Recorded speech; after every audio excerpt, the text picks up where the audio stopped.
কি হয়েছে বাবু? আপনি আমাকে ডেকেছেন? হ্যাঁ, ডেকেছি। এক গুরুত্বপূর্ণ বিষয়ের জন্যই ডেকেছি তোমাকে। কি কি সেই গুরুত্বপূর্ণ বিষয়? তোমার আর এই গ্রামে থাকা হবে না, পলাশ। আমি এই কথাটাই তোমাকে স্পষ্ট করে বলে দেওয়ার জন্য ডেকেছি। হঠাৎ কি কি কি এমন হয়ে গেল যে আপনি আমাকে গ্রাম থেকে তাড়াতে চাইছেন? তুই তোর বউকে ভয় পেয়ে নিজের বুড়ি মায়ের উপর যেভাবে অত্যাচার করছিস, তাতে আমি গ্রামের মোড়ল হয়ে সেটা মেনে নিতে পারছি না। তোমার মায়ের অভিযোগ এবং এই গ্রামের আরো অনেক অভিজ্ঞ বয়স্ক মানুষের অভিযোগের ভিত্তিতে আমি তোমাকে এই গ্রাম ছাড়া হওয়ার সিদ্ধান্ত জানাচ্ছি। এটা কি আপনার শেষ কথা? তুমি যদি নিজেকে শুধরে না নাও, তাহলে এটাই আমার শেষ কথা, এটা জেনে রাখো। ঠিক আছে, আমিও বুঝে নেব যে আপনি আমাকে গ্রাম থেকে তাড়ান কি করে। তুমি আমাকে নিজের মায়ের মতো অকর্মা ভেবো না। নিজের মায়ের উপর যেভাবে অত্যাচার করছো সেটা তুমি আমার উপরে করতে পারবে না। আমার নাম অবিনাশ, সেটা মনে রেখো। ঠিক আছে, আমাদের আবার দেখা হবে। তখন এই কথাগুলি মনে রাখবেন কিন্তু, হ্যাঁ?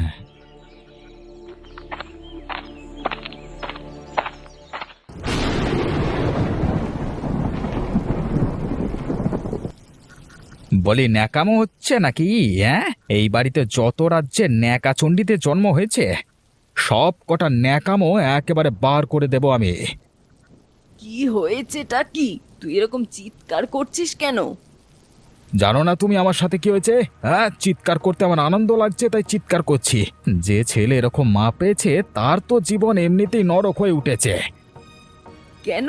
আমি কি এমন করেছি যে আমার ওপর তুই এভাবে চিৎকার করে কথা বলছিস? কি করেছো তুমি? হ্যাঁ, কথাটা বলতে তোমার লজ্জা করছে না? অবিনাশ বাবুর কাছে গিয়ে আমার নামে চুগলি করে এসেছো, যাতে আমি এই গ্রাম ছেড়ে চলে যেতে পারি। আর এখন ন্যাকা সাহায্য আমার কাছে। এখন বুঝলাম যে শত্রু বাইরে থাকে না, ঘরেই থাকে। আমার ওপর তোরা অত্যাচার করছিস, তাই আমি অবিনাশ বাবুকে জানিয়েছি।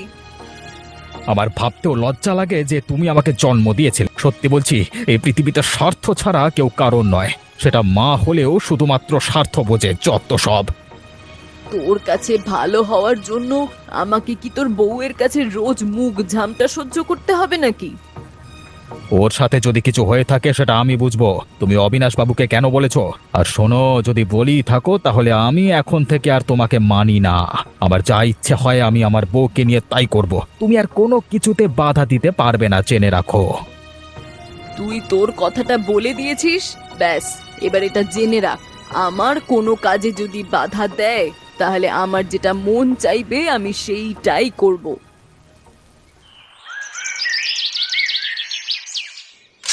শোনো ভাই, তোমরা মন দিয়ে পুকুরটা খনন করো। দেখো, গ্রামের মানুষের জন্য কিন্তু এই কাজটা হচ্ছে। গ্রামের মানুষ সেটা ব্যবহার করে যেন খুশি হয়।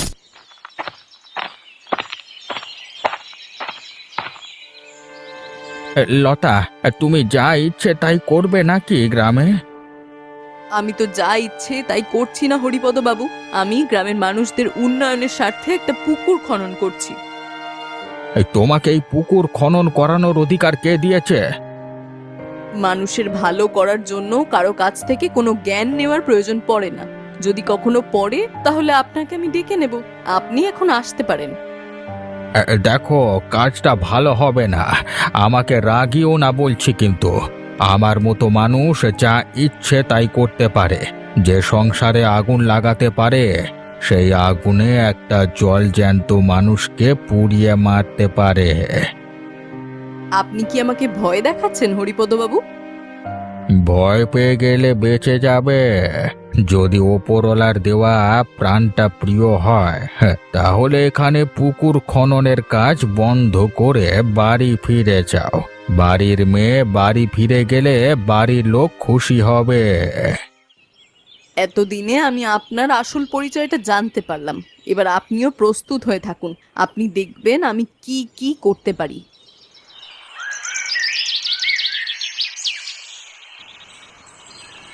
বাবা, আমার তোমার সাথে কিছু কথা ছিল। কি কথা রে মা?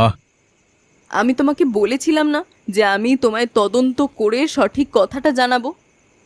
হ্যাঁ, কিছু জানতে পেরেছিস তুই? আজ যখন পুকুর খনন করছিলাম, হরিপদ বাবু এসে আমাকে প্রাণের হুমকি দিয়ে গেছে।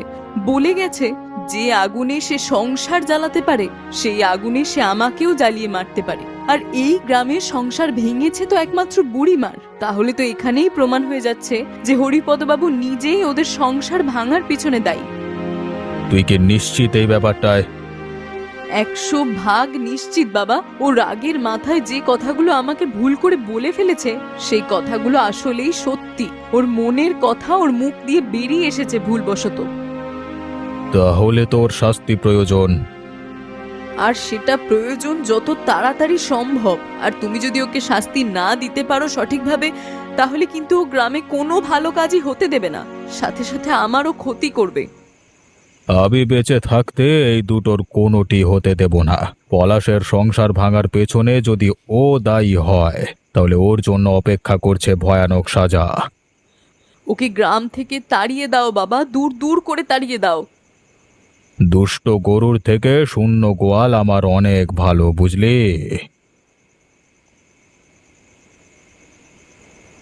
শুনলাম হরিপদ বাবুর সাথে আজকে নাকি ভয়ানক ঝামেলা হয়েছে।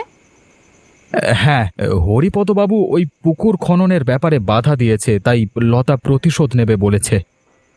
আমার মনে হচ্ছে হরিপদ বাবুর কপালে ভয়ানক কষ্ট লেখা আছে। হয়তো ওকে গ্রাম থেকে তাড়িয়ে দেওয়া হবে। আমার কাছে একটা বুদ্ধি আছে ওকে বাঁচানোর জন্য। কি বুদ্ধি শুনি? কাল থেকে যত বেশি করে সম্ভব ওই লতার নামে মিথ্যে কলঙ্ক রটাতে হবে সারা গ্রাম জুড়ে। এমন ভাবে কাজটা করতে হবে যাতে গ্রামের লোক যেন বিশ্বাস করে ফেলে। তাতে সবাই লতার উপরেই আক্রমণ করবে। আর তখন হরিপদ বাবু বেঁচে যাবে, কারণ লতা তখন তো নিজেকে বাঁচাতে চাইবে। বাহ, তোমার তো খুব ভালো বুদ্ধি গো। এমনি এমনি কি আর তোমার বউ হয়েছি? বুদ্ধি না থাকলে কি আর তোমার বউ হতে পারি আমি? বের করছি তোমার বউ হওয়া। ওই শয়তান হরিপদকে বাঁচাতে তোমরা একটা ভালো মেয়েকে ফাঁসানোর পরিকল্পনা করছো। আমি যদি তোমাদের এই মুখোশ টেনে খুলতে না পারি, তবে আমারও নাম নয়। তোমরা এবার সাবধান হয়ে যাও, তোমাদের জন্য এবার ভয়ানক কিছু অপেক্ষা করছে। আজ তোমাদের সবাইকে একসাথে ডাকা হয়েছে একটা বিশেষ কারণে। বুড়িমা, তুমি বলে ফেলো সবকিছু। আমি স্পষ্ট করে শুনেছি কাল রাতে আমার ছেলে আর বউ এর কথোপকথন। তারা গোপনে এটাই আলোচনা করছিল যে হরিপদ বাবু আমাদের সংসারটা ভাঙিয়ে ওদের উপকার করেছে।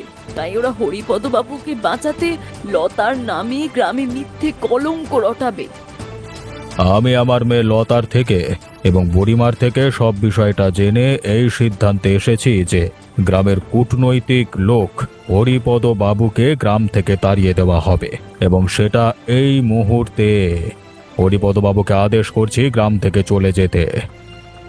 এই হরিপদ বাবু বিষ দিয়ে দিয়ে আমার সংসারটা নষ্ট করেছে একেবারে। ওরা আমার ছেলের বউয়ের নামে আমার কানে বিষ দিয়ে সংসারে অশান্তি লাগিয়েছে। আর সেই কথা হরিপদ বাবু নিজে স্বীকার করেছে সেদিনকে আমার সাথে ঝগড়া করার সময়। আর এমনিও ওই লোকটা গ্রামের ভালো চায় না। সেই জন্য হরিপদ বাবু এই মুহূর্তে গ্রাম থেকে বেরিয়ে যাবে, এবং পলাশ ও লতাকে শেষবারের মতো সাবধান করে দিচ্ছি। এরপর যদি তারা নিজেদের শুধরে না নেয়, তাহলে তাদেরকেও এই গ্রাম থেকে দূর দূর করে তাড়িয়ে দেওয়া হবে। আমরা নিজেদের ভুল বুঝতে পেরেছি বাবু, আমাকে ক্ষমা করে দিন। আমরা এবার থেকে মাকে আদর যত্নে রেখে মন দিয়ে সংসার করব, কথা দিচ্ছি। আমাকেও ক্ষমা করবেন অবিনাশ বাবু। আমি এবার থেকে আমার শাশুড়ি মাকে সম্মান করব, আর আমি তার সব কথা শুনে চলবো।